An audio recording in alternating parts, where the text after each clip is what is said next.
Australia national nga suspect sa pagpatay sa nakit-ang bukog sa batang babay na lambigit sab sa porn ug child abuse. Si Maris Puyo sa report.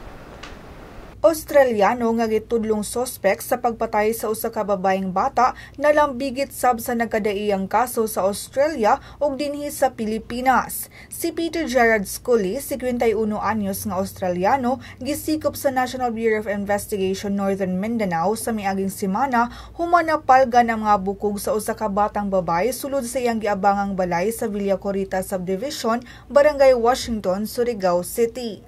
Usa ka informant sa NBI Northern Mindanao nga kanhi uyab sa suspetsado ang mibutyag sa NBI kalabot sa gilubngan sa patayng lawas sa bata sa maong balay.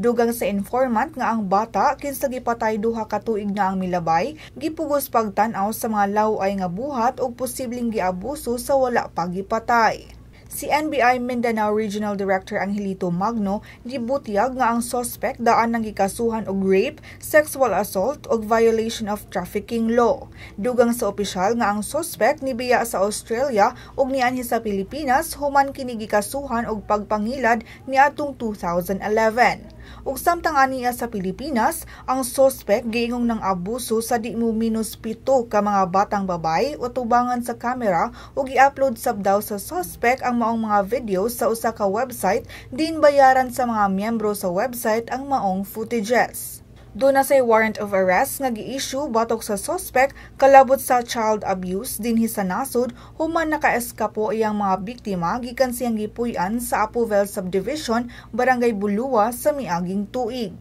Apan human sa usa ka tuig nga pagtago, ang suspect nasikop sa mga otoridad sa Barangay Linabo, Malaybalay City niadtong Pebrero 20. Ang suspect kinsa anaa sa kustudiya sa NBI Manila posibleng mag-atubang og criminal charges samtang ipaubo sa DNA test ang amahan og igsuon sa batang babay aron masiguro ang identity niini. Maris Puyo, Sunstar, Pilipinas.